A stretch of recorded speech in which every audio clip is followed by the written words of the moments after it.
ট্রাককে ওভারটেক করতে গিয়ে বাস চাপায় প্রাণ গেল বিএনপি নেতার।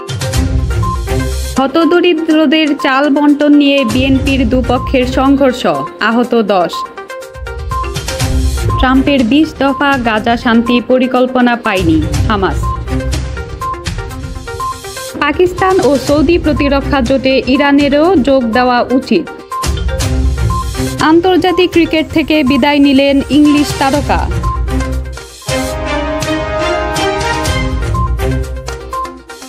সিরাজগঞ্জের রায়গঞ্জ উপজেলায় আবুল কালাম আজাদ নামে এক বিএনপি নেতা সড়ক দুর্ঘটনায় নিহত হয়েছেন। একটি ট্রাককে ওভারটেক করতে যায় দূরপাল্লার বাস। এ সময় বাসের চাপায় নিহত হন ওই বিএনপি নেতা।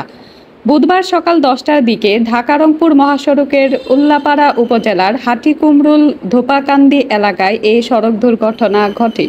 নিহত আবুল কালাম আজাদ উপজেলার নলকা ইউনিয়নের চক সুজাপুর গ্রামের বাসিন্দা। তিনি নলকা ইউনিয়ন বিএনপির সাবেক সভাপতি ছিলেন।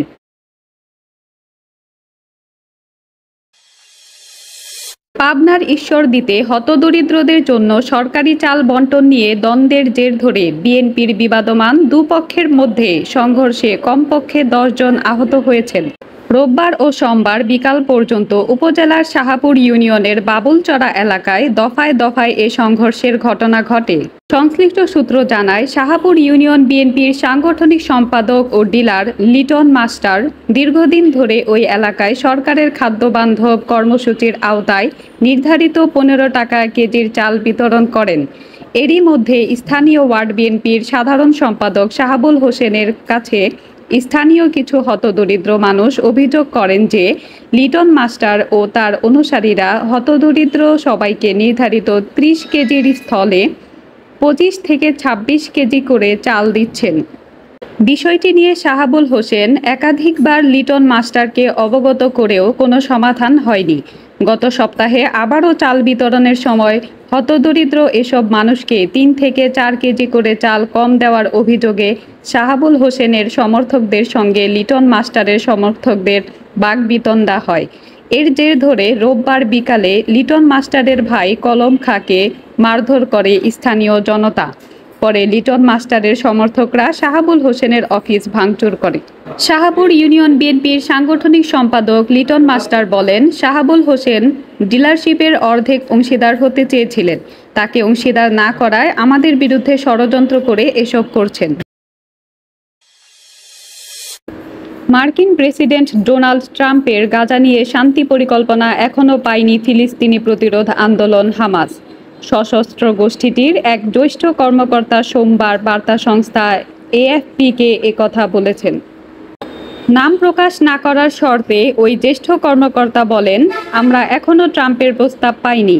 প্রস্তাবটি হাতে পেলে আমরা তা পর্যালোচনা করব এবং তারপরই জবাব।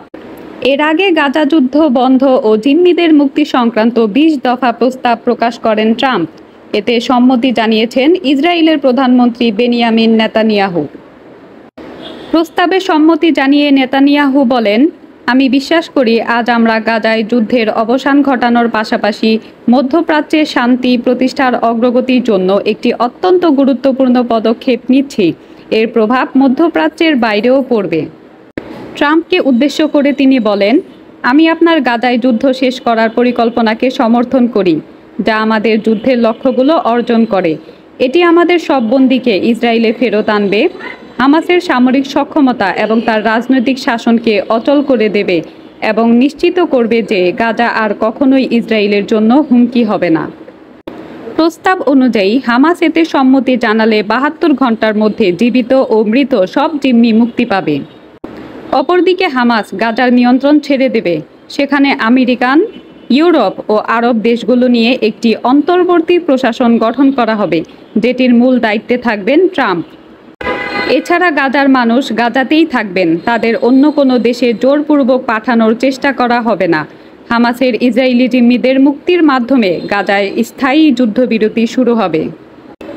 প্রেসিডেন্ট ট্রাম্প জানিয়েছেন, গাজা ও হামাসকে সম্পূর্ণ নিরস্ত্রকরণ করা হবে, আর এ কাজে সহায়তা করবে আরব দেশগুলো। তারা হামাসকে নিরস্ত্রকরণে সহায়তার প্রতিশ্রুতি দিয়েছেন। ইরানের সর্বোচ্চ নেতা আয়াতুল্লাহ আলী খামেনির এক শীর্ষ সামরিক উপদেষ্টা সৌদি আরব ও পাকিস্তানের সাম্প্রতিক প্রতিরক্ষা চুক্তিকে স্বাগত জানিয়েছেন। তিনি মনে করেন ইরানেরও এতে যোগ দেওয়া উচিত। শনিবার টিভিতে প্রচারিত সাক্ষাৎকারে খামেনির সামরিক উপদেষ্টা মেজর জেনারেল ইয়াহিয়া রহিম সাফাবি বলেন, রিয়াদ ও ইসলামাবাদের কৌশলগত পারস্পরিক প্রতিরক্ষা চুক্তি একটি গঠনমূলক উদ্যোগ। এটি আঞ্চলিক নিরাপত্তা নিশ্চিতে ইতিবাচক ভূমিকা পালন করবে বলে আশা প্রকাশ করেন তিনি। তিনি বলেন, আমাদের বিশ্লেষণ হলো এই চুক্তি ইতিবাচক। পাকিস্তান জানিয়েছে অন্যান্য দেশও এতে যোগ দিতে পারে। আমি সুপারিশ করছি ইরানেরও এতে অংশ নেওয়া উচিত।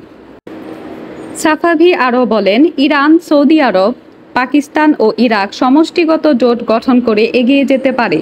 যদিও আমার ধারণা যুক্তরাষ্ট্রের আশীর্বাদ ছাড়া ইসলামাবাদ, রিয়াদ এ ধরনের চুক্তিতে যেতে পারত না। তবুও বলছি, একটি আঞ্চলিক পরাশক্তি হিসেবে আমাদের উচিত এই জোটে যোগ দেওয়ার প্রস্তুতি নেওয়া এবং প্রস্তুতি শেষ হলে তা জানিয়ে ঘোষণা দেওয়া। এটা আমাদের সামরিক কূটনীতি ও পররাষ্ট্রনীতির বিষয়। এটা আঞ্চলিক প্রতিরক্ষা ও নিরাপত্তা চুক্তির ক্ষেত্রে সক্রিয় ভূমিকা নেওয়ার বিষয়। 17 সেপ্টেম্বর সৌদি আরব ও পাকিস্তানের পক্ষে ওই চুক্তিতে সই দেন যথাক্রমে যুবরাজ মোহাম্মদ বিন সালমান ও প্রধানমন্ত্রী শাহবাজ শরীফ। চুক্তির শর্ত মতে এক দেশকে তৃতীয় কোনো দেশ আক্রমণ করলে অপর দেশ তাদের সুরক্ষা দেবে। উভয় পক্ষই এই চুক্তিকে একটি বিশেষ মাইলফলকের আখ্যা দেয়। ওই চুক্তি সইয়ের একদিন আগেই দোহায় একটি জরুরি আরব ইসলামিক সম্মেলন অনুষ্ঠিত হয়। কাতারের রাজধানী দোহায় হামাস নেতাদের বিরুদ্ধে পরিচালিত ইসরায়েলের প্রাণঘাতী হামলার প্রেক্ষাপটে ওই সম্মেলন আয়োজিত হয়। ওই হামলার পর থেকে ইরান ও পাকিস্তান সহ বেশ কয়েকটি মুসলিম দেশ বিদেশি আগ্রাসনের বিরুদ্ধে জোটবদ্ধ হওয়ার প্রয়োজনীয়তার কথা উল্লেখ করেছে। পাকিস্তানের প্রতিরক্ষা মন্ত্রী খাজা আসিফ মত দেন, মার্কিনীদের সম্মতি ছাড়া দোহায় হামলা করার সাহস পেত না ইসরায়েল। তিনি মুসলিম দেশগুলোকে পশ্চিমাদের ন্যাটো জোটের মতো একটি ইসলামিক জোট গঠনের আহ্বান জানান। আন্তর্জাতিক ক্রিকেট থেকে বিদায় নিলেন ইংলিশ তারকা ক্রিস উকস। 15 বছরের আন্তর্জাতিক ক্যারিয়ারের ইতি টানলেন এই তারকা পেসার। ভারতের বিপক্ষে সবশেষ অ্যাশেজ সিরিজের 5ম টেস্টে কাঁধে চোট পান উকস। চোটের পুনর্বাসন প্রক্রিয়ার মধ্য দিয়ে গিয়েছেন এতদিন। ইনস্টাগ্রাম পোস্টে নিজের অবসরের কথা জানিয়ে দিয়েছেন ক্রিস উকস। নিজের পোস্টে উকস লিখেছেন, সময় চলে এসেছে। আমার মনে হয় আন্তর্জাতিক ক্রিকেট থেকে আমার অবসর নেওয়ার সঠিক সময় এখনই। ইংল্যান্ডের হয়ে খেলাটা এমন কিছু যার স্বপ্ন আমি ছোটবেলা থেকেই লালন করেছি। আমি অনেক ভাগ্যবান যে আমার এই স্বপ্নগুলো পূরণ করতে পেরেছি। ইংল্যান্ডের প্রতিনিধিত্ব করা, 3 লায়ন্সের জার্সি গায়ে জড়ানো এবং সতীর্থদের সাথে 15 বছর একই মাঠে খেলা, যাদের অনেকে আমার সারা জীবনের বন্ধু হয়ে গেছে। ব্যাপারগুলো দারুণ ছিল। 2010-11 মৌসুমে সাদা বলে অভিষেক হয় উকসের। 2013 সালে অভিষিক্ত হন লাল বলের টেস্ট ক্রিকেটে। অবশেষে 2025 সালে এসে আন্তর্জাতিক ক্যারিয়ারে ইতি টানলেন ক্রিস উকস। 122 ওয়ানডে খেলে তার উইকেট 173টি। ব্যাট হাতে 6টি 50-তে রান 1524। 33টি টি-20-তে 31 উইকেটের সঙ্গে রান 147। আন্তর্জাতিক ক্রিকেট ক্যারিয়ারে 62 টেস্টে অংশ নিয়ে 192 উইকেট শিকার করেন ক্রিস উকস। ইনিংসে 5 উইকেট আছে 5 বার, ম্যাচে 10 উইকেট একবার। ব্যাট হাতে একটি সেঞ্চুরি ও 7টি 50-তে 25.11 গড়ে তার রান 2034। ইংল্যান্ডের 2019 ওয়ানডে বিশ্বকাপ ও 2022 টি-20 বিশ্বকাপ জয়ী দলের অংশ ছিলেন উকস।